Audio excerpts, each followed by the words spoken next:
নমস্কাৰ বন্ধু-বান্ধৱীসকল, মই পৱন আৰু আমাৰ পাৱাৰ ষ্টডি ইউটিউব চেনেলত তোমালোকক সকলোকে আন্তৰিক স্বাগতম জনাইছোঁ। বন্ধুসকল, আজি মই এইটো ভিডিঅ'ত আলোচনা কৰিম অসমৰ কেইটামান সাধাৰণ জ্ঞানৰ প্ৰশ্ন উত্তৰ। আহক আজি ভিডিঅ'টো আৰম্ভ কৰোঁ।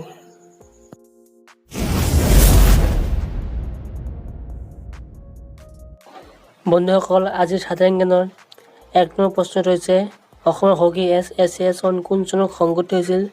ইয়াৰ উত্তৰ হ'ব 1955 চনত।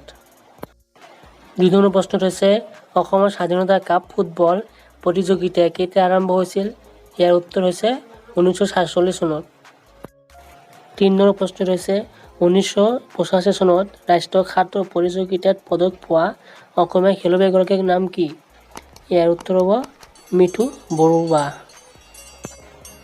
৪ নম্বৰ প্ৰশ্নটো হ'ব কোন চনত গুৱাহাটীৰ সৰ্বপ্ৰথম এদিনীয়া আন্তৰ্জাতিক ক্ৰিকেট প্ৰতিযোগিতাত খেল অনুষ্ঠিত হৈছিল?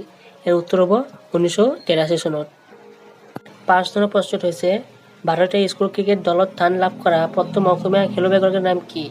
ইয়াৰ উত্তৰ হ'ব মাধুৰ্য প্ৰসাদ বৰুৱা। ৬ নম্বৰ প্ৰশ্নটো হ'ব এছিয়ান গেমছত অংশগ্ৰহণ কৰা অসমীয়া টেনিছ খেলুৱৈগৰাকী কোন? ইয়াৰ উত্তৰ হ'ব বিন্দু গোস্বামী। ৭ নম্বৰ প্ৰশ্নটো হ'ব প্ৰথম অসমীয়া বিবাহ ৰেফাৰী কোন? ইয়াৰ উত্তৰ হ'ব বাবুল বামিজ।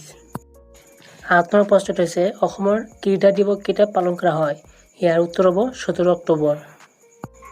৯ নম্বৰ প্ৰশ্নটো হৈছে ভাৰতীয় ভলীবল দলত ভাগ লোৱা প্ৰথম অসমীয়া ভলীবল খেলুৱৈগৰাকী কোন? ইয়াৰ উত্তৰ হ'ব অভিজিত ভট্টাচাৰ্য।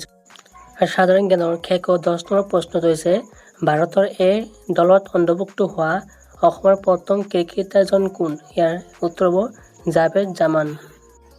বন্ধু-বান্ধৱীসকল, ভিডিঅ'টো চাই ভাল লাগিলে লাইক, কমেণ্ট, শ্বেয়াৰ আৰু ছাবস্ক্ৰাইব কৰি বেল আইকনটো প্ৰেছ কৰি দিয়ক।